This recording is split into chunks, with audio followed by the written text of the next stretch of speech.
La vie en trois lettres, le journal en trois titres sur Canal 3 Bénin. Mesdames, Messieurs, bonsoir. Voici le sommaire de cette édition. L'actualité nationale avec cette conférence de presse du ministre du Cadre de Vie au sujet des caractéristiques des logements économiques et sociaux réalisés par le gouvernement, les normes auxquelles répondent ces habitations que l'exécutif s'apprête à céder à ses concitoyens ont été dévoilées au public. La commercialisation de ces logements de Wedo dans la commune d'Abomey-Calavi sera bientôt une réalité, nous dira José Tonato. Et puis, le réseau des instances africaines de régulation de la communication élabore sa feuille de route couvrant la période 2024 à 2026. Les participants harmonisent leurs réflexions depuis ce matin à Cotonou. L'intelligence artificielle est au cœur des grands axes stratégiques de ce réseau continental. Résumé de l'ouverture des travaux à suivre dans ce journal. À suivre également la synthèse de la convention annuelle de la maison d'assurance Salam Alliance Bénin. Les membres du réseau des agences qui la constituent étaient en fin de semaine à Parakou dans le département du Borgou. La rencontre est assortie d'un bilan des activités menées autour de la semaine écoulée et des projections pour 2025. Voilà pour le sommaire. Bienvenue. Bonsoir à tous. Eh bien, on va écouter d'entrée l'évangile selon José Tonato. Le ministre du Cadre de Vie fait face aux hommes des médias pour leur décliner les caractéristiques des logements économiques et sociaux réalisés à Wedo dans la commune d'Abomey-Calavi. Le gouvernement s'apprête à lancer la commercialisation de ces habitations qui, au dire du ministre, répondent aux normes et standards internationaux. La sécurité foncière est garantie et ces logements seront cédés à prix concurrentiel. On écoute à présent les précisions du ministre José Tonato. Pour parler de la cité du Wedo, qui est vraiment, aujourd'hui, on n'en parlera jamais assez, est une éco-cité, est une ville verte, est une ville durable, est conçue dans les normes environnementales avec les standards les plus élevés. Nous avons près de 11 000 unités. 11 000 unités, tous F4, c'est-à-dire que tous les logements sont un salon et 3 chambres, en unité individuelle, en maison individuelle ou en appartement. Je disais que les standards de décence, de confort et les standards techniques sont respectés, mais la prouesse a été également de construire des logements économiques, voire des logements sociaux, mais avec des exigences de qualité et de finition jamais atteintes dans notre pays, j'allais dire, dans la sous-région. Quand le DG va vous faire visiter le jour du lancement les logements, vous verrez que les vidéos qui circulent et que vous voyez ne sont pas une fiction, mais c'est une vraie réalité. Mais dans ce programme-là, je disais que tous les ingrédients d'un logement décent sont respectés. J'ai parlé des standards. Vous allez rentrer en tant qu'acquéreur avec une sécurité foncière. Et c'est la première fois qu'on va livrer un programme viabilisé à 100%, voirie, assainissement, éclairage, eau, électricité, fibre. Avec tous ces efforts-là, il était important de ne pas prendre le risque que le projet devienne un éléphant blanc. Le top est donné. Il y a une partie qui est terminée qui va être mise en commercialisation et le reste va suivre progressivement. La cadence sera annoncée pour que tous les Béninois qui sont demandeurs puissent accéder à un logement décent, mais aussi que des promoteurs immobiliers privés puissent prendre de la graine et suivre ce que l'État fait avec les facilitations que l'État va mettre en place pour aider le secteur. Aux côtés du ministre du Cadre de Vie, lors de cette séance d'échange avec les professionnels des médias, il y avait le directeur général de la CIMO. Il revient ici sur les conditions d'accès à ces logements économiques et sociaux. On va suivre les explications du patron de la CIMO, Achille Oussou, au micro Canal 3 Bénin de Esther Tofa et Rachid Soubéro. Donc la modalité prioritaire, principale sur le programme, c'est de la location à cession. Donc vous rentrez en tant que locataire, on calcule le loyer, la mensualité correspondant à votre choix. Et en tant que locataire, comme la loi l'indique, vous payez 3 mois de caution. Lorsque vous êtes retenu, on vous remet votre clé et à la fin de chaque mois, vous payez votre loyer jusqu'à finir la période. Et donc, les logements que nous avons sont de 2 catégories. Il y a ceux qui sont vraiment sociaux, mais tous les logements sont construits avec les mêmes matériaux, dans les mêmes rigueurs, avec une mixité. Donc on a mélangé, on n'a pas fait les quartiers par catégorie de logement, non. Tout a été conçu ensemble avec les mêmes viabilisations. Mais le niveau de subvention que l'on accorde, par exemple, à un enseignant, à une infirmière, est plus important que la subvention que l'on accorderait à un cadre supérieur financier banquier, par exemple. Et c'est ça qui fait juste la péréquation qui a été utilisée pour déterminer les prix donc de vente et les mensualités correspondant à chacun des logements. Ainsi, par exemple, sur le programme, avec moins de 100 000 francs, vous pouvez entrer 100 000 francs mensuels, vous devenez propriétaire de votre logement, de type FK 3 chambres et salon, avec toilettes incorporées, avec place de parking, etc. Si vous avez donc la possibilité de regrouper, disons, 97 000, pour être précis, x 3, vous rentrez directement dans votre logement dès que vous êtes attributaire. Et pour que ce ne soit pas fantaisiste non plus, comme dans tout programme, à la réservation, il y a des frais de dossier à payer. Les frais de dossier sont de 50 000 francs pour les logements sociaux et de 100 000 francs pour les logements. Voilà, Achille Oussou, directeur général de la CIMO, sur les modalités d'accès aux logements économiques et sociaux de Wedo. Nous sommes là dans la commune d'Abomey-Calavi. On s'intéresse à présent à notre corporation avec l'élaboration de la feuille de route 2024-2026 du réseau des instances africaines de régulation de la communication. Les travaux se tiennent depuis ce matin à Cotonou pour le compte du comité d'orientation du RIRAC. Les grands axes stratégiques à évoquer tournent autour du rôle de cette fêtière auprès de l'Organisation d'intégration continentale et les enjeux technologiques nouveaux comme l'intelligence artificielle. Les détails avec Candide Moueto. Le Bénin, siège de l'institution continentale, accueille cette rencontre de taille. Il s'agit d'un conclave statutaire du comité d'orientation du réseau des instances africaines de régulation de la communication. Cette séance de travail du biennium 2024-2026 donne suite aux recommandations de la toute dernière Assemblée générale. Merci d'être venu. Je sais que le président a un agenda très chargé. Je ne sais plus que lui-même. S'il n'était pas ici ce matin, peut-être il serait obligé d'être pour la remise du camp du Bima. Il y a la remise du prix Fouette-Boigny. Et vous avez quand même tenu à faire vos obligations continentales. Nous nous acquitterons de cette charge avec bonheur et avec beaucoup de responsabilités. Et cette réunion d'aujourd'hui est particulièrement importante parce que c'est celle-là qui va permettre d'établir, d'élaborer, d'adopter la feuille de route, laquelle s'imposera à tous et dont tous s'inspireront. Dans cette feuille de route, on va y travailler. Il y a des esquisses, il y a un projet sur lequel on va travailler. La feuille de route à examiner et adopter repose déjà sur de principaux axes stratégiques. Elle va s'intéresser aux défis de positionnement effectif du RIAC en tant qu'organe consultatif de l'Union africaine et la réelle implication des régulateurs nationaux membres de l'instance.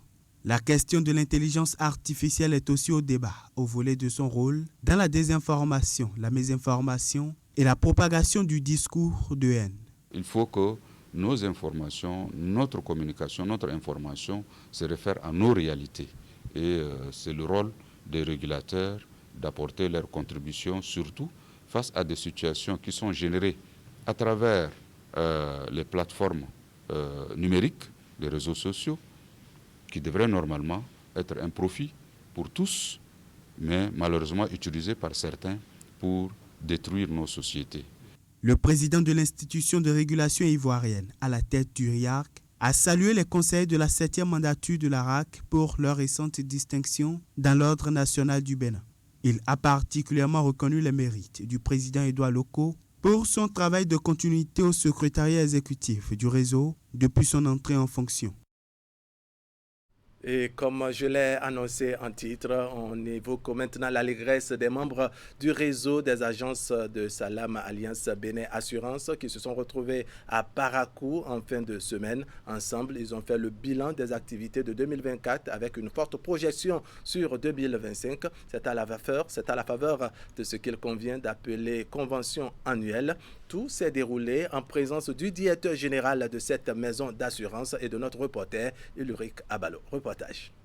Après Boycon en 2024, c'est la ville de Parakou qui a abrité la convention générale des agences de Salam Alliance Assurance Bénin pour le compte de l'édition 2025. Initiée par la direction générale de l'assureur, cette rencontre annuelle est l'occasion de passer au scanner les performances de l'année écoulée, primer les meilleures agences et fixer les objectifs à atteindre pour la nouvelle année. L'objectif 2025, c'est une croissance d'à peu près 15% que nous demandons à nos agences, que nous-mêmes nous sommes fixés, que le conseil d'administration nous a fixés et que nous répercutons sur les agences aujourd'hui. Ils sont contents. Globalement, ils ont fait une croissance de 11% l'année dernière et donc s'attaquer à un record de 15%, ce n'est pas un problème pour eux. En 2024, c'est l'agence Coton-Lait de Raïssa Afoukou qui a réalisé la meilleure performance. À l'instar de cette dernière, les meilleures agences ont été distinguées avec des prix allant d'un bon de voyage à des chèques remis par le premier responsable de Salam Alliance Assurance Bénin. C'est le travail. Rien que le travail, comment nous travaillons, c'est le marketing, le déplacement sur le terrain, se déplacer, aller voir les clients. Donc, nous avons un portefeuille un peu large. Dans le rang des responsables de la maison d'assurance et des participants à cette convention, c'est un sentiment de satisfaction qui se dénote. Nous avons eu en face de nous des gens déterminés, des gens conscients de ce qu'on leur demande, des gens qui ne se laisseront pas faire par les autres sur le marché. Ça s'est bien passé, on a eu des apports positifs, tout s'est déroulé dans une ambiance conviviale. Salam Alliance Assurance, c'est le mariage entre deux assureurs mondialement reconnus, de grands assureurs représentés au Bénin grâce au leadership du DG Edmond Bossou. La rencontre de Parakou, marquée également par une sortie touristique, s'est achevée dans une ambiance festive par cette soirée de gala.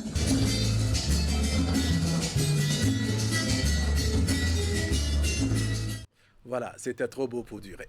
Et puis la société Socar Bénin fait de nouvelles offres à sa clientèle passionnée de véhicules haut de gamme. La société a mis sur le marché Shangan Auto. C'est une nouvelle marque d'automobile qui allie confort et sécurité. La cérémonie de lancement s'est déroulée dans le showroom de l'entreprise. C'est à Cotonou, devant Hugues Finigwe. Reportage. Elles affichent une carrosserie irrésistible, sont puissantes, à la pointe de la technologie et respectueuse de l'environnement. Autant de qualités qui séduisent les chefs d'entreprise ici présents.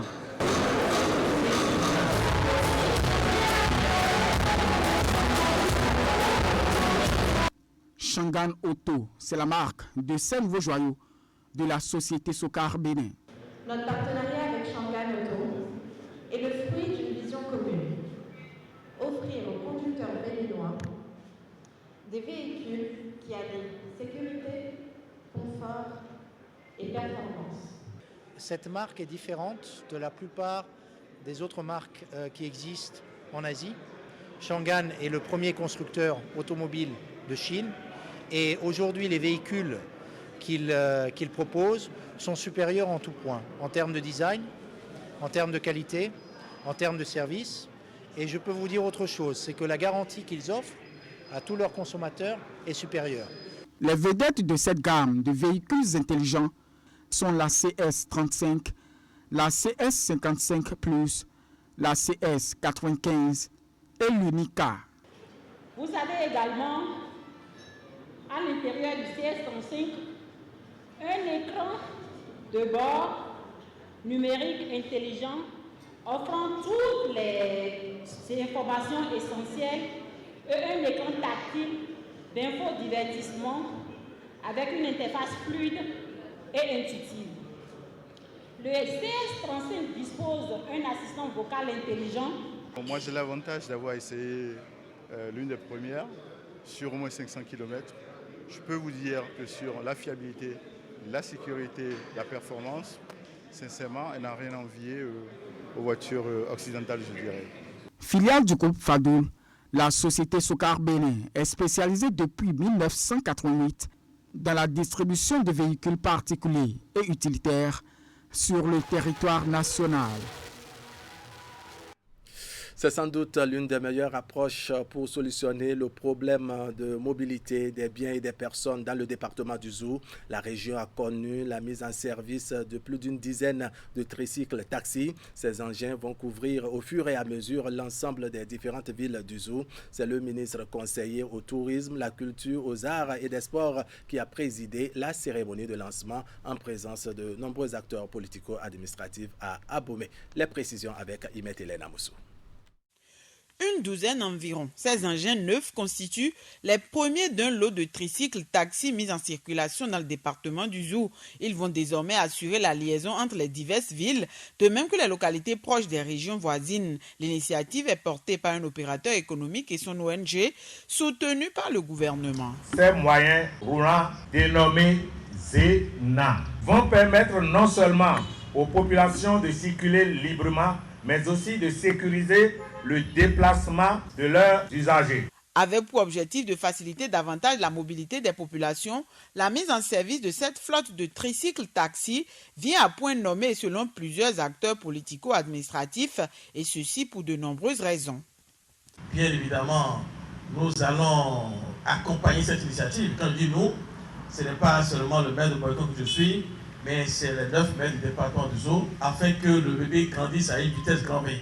Alors, ce que nous allons souhaiter pour cette initiative, c'est qu'elle puisse évoluer, c'est qu'elle puisse se développer davantage pour aider nos populations à rallier toutes les communes du département du Zou. Adaptés aux besoins des uns et des autres, ces engins sont dorénavant disponibles comme solution aux problèmes de transport en commun dans les diverses communes du département du Zou. Leur arrivée est favorablement accueillie par plus d'un. Pour le ministre conseiller au tourisme, à la culture, aux arts et au sport, c'est une aubaine. Jonas Rantan appelle les citoyens des différentes villes de la région à adopter ces nouveaux moyens de transport. Quelle solution trouver quand on croise des touristes paquets, empâtés sur une moto à 3, à 2, alors que le switchage est interdit? Avec le réseau densifié en route, Zena quittera Abomey, ira dans la région d'Agolé, Ouenri, Zobodomé, Zakota, Didja, Agbaïzou. En plus de ce lot, bien d'autres seront bientôt déployés, portant à 50 le nombre de ces tricycles en circulation sur une prévision de 100 programmée dans un premier temps. On baisse le rideau avec la session de coordination départementale des acteurs et actrices multisectoriels dans le domaine des violences basées sur le genre. Les assises ont réuni toutes les parties prenantes à la lutte depuis le niveau communal jusqu'au niveau départemental, et ce, dans la zone du Zou. Ces échanges visent entre autres à redynamiser le cadre de coordination. On retrouve à nouveau Imet Hélène Amoussou. 2256 cas de violence basés sur le genre en VBG enregistrés en 2022 contre 3422 cas en 2023 dans le département du Zou.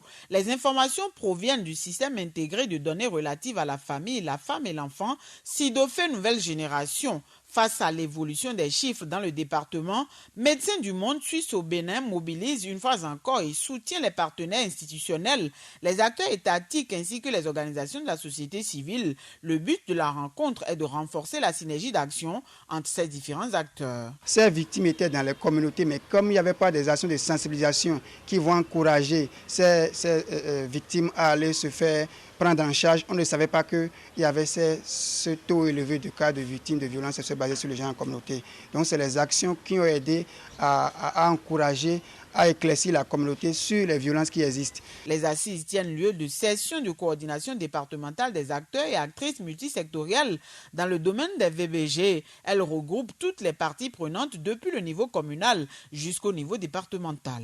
Batonga est dans les VBG depuis 2016. Quand on ne sera plus là, qui va assurer tout ce qui était fait sur le terrain? Donc c'est pour également préparer des actions de pérennisation sur le terrain que ces actions de synergie. Avec un focus sur l'appréciation des performances des plans d'action opérationnels élaborés par catégorie d'acteurs pour le renforcement de la synergie d'action et le référencement des cas de VBG, la dite session vise, entre autres objectifs, de redynamiser le cadre de coordination départementale des acteurs et actrices multisectorielles dans le domaine des VBG. Les entités que vous représentez, les institutions que vous représentez, doivent être elles-mêmes convaincues ou ne pas être. Ce rendez-vous, je l'espère, ne va pas être juste une formalité, mais va être un renouvellement de nos engagements et une renaissance. Plusieurs communications ont été présentées à l'occasion en vue de renforcer les connaissances des acteurs et actrices de lutte contre les VBG et sur la masculinité positive. Des échanges sur les résultats phares des interventions de médecins du monde dans la région ont également meublé les assises. Voilà qui vient mettre un point final à cette édition. Merci de nous avoir suivis. Vous restez avec nous. L'information continue. Une nouvelle émission, n'est-ce pas, qui s'ouvre à vous. Désormais, du lundi au vendredi, ce serait à 20h. Vous restez avec nous pour le tout premier numéro.